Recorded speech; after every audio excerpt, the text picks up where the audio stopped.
Donald Trump wants to know why the United States is subsidizing Canada and why no one can explain to him at all, especially from our government, why this is happening. Well, Donald, our prime minister is a little bit busy these days playing political games, so here I am to tell you. To explain it all as best that I can. Hi, I'm Brian Lilley, political columnist for the Toronto Sun.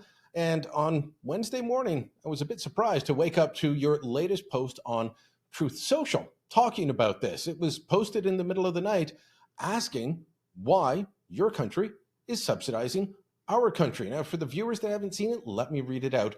No one can answer why we subsidize Canada to the tune of over, it says 100 million, but I believe he means 100 billion a year. Makes no sense. Many Canadians want to become the 51st state. They would save massively on taxes and military protection.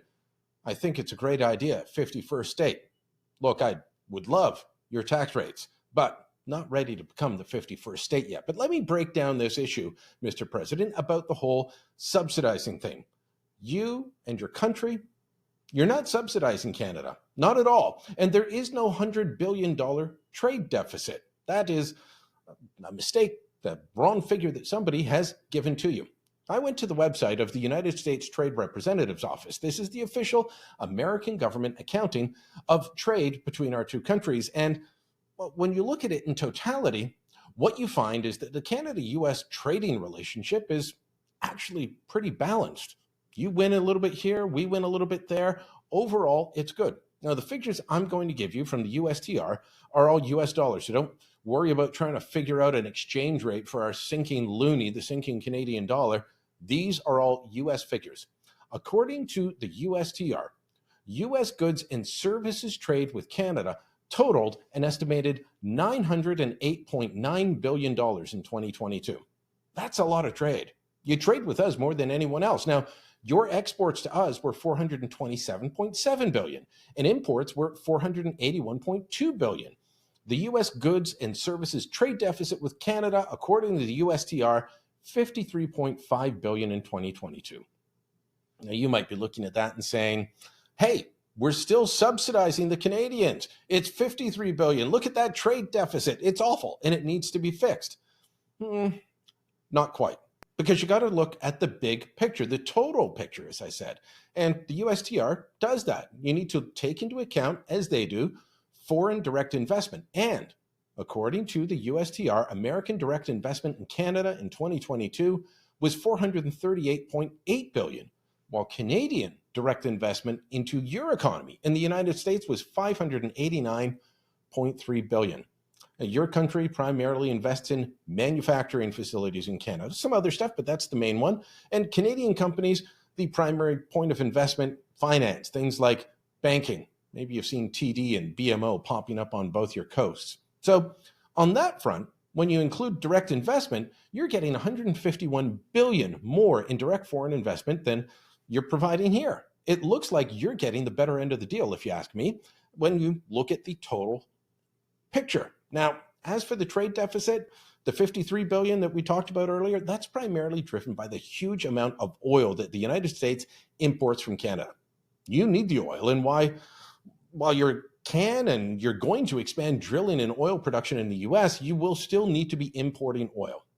So then the question you have to ask yourself is, do you want to import oil from Canada, or do you want to be truly subsidizing Saudi Arabia, Venezuela, Nigeria, or Iran? Because those are the other suppliers you're looking at. Now, to add another layer to this, much of the oil that you import from Canada is heavy oil, and that's even harder to find. It's not light sweet crude, it's heavy oil used to make products like asphalt. So do you want to keep building roads and repairing roads and highways?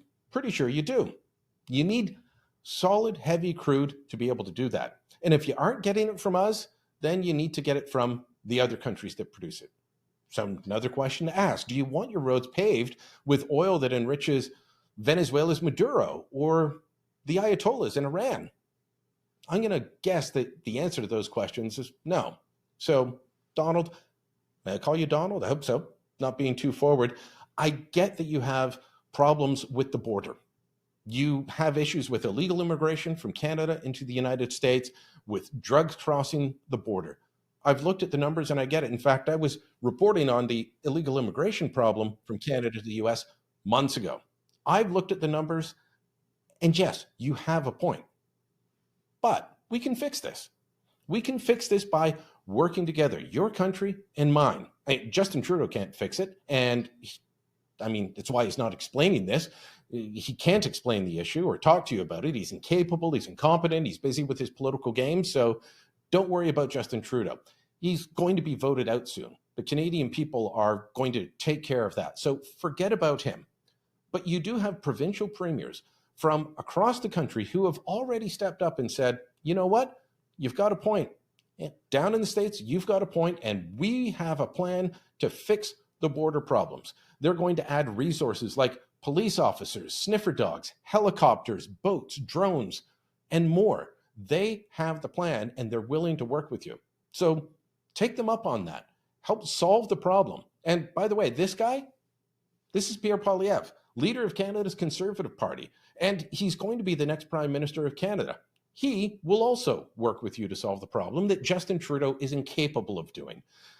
I get it. We've all seen your social media posts. You don't like Justin Trudeau. Don't worry. Most Canadians don't anymore either. In fact, a big chunk of his own Liberal Party want him gone, and he will be gone soon. But don't let your dislike of Trudeau push you into a trade war with Canada, your friend, your neighbor. It's not going to be good for us, but it also won't be good for you. It won't be good for Americans who will end up paying more for gas at the pumps, more for their cars, more for their food. That's not what you want. Our two great countries can sort all of this out. I hope this video helps you understand the truth of the matter. And if you have any questions, please reach out.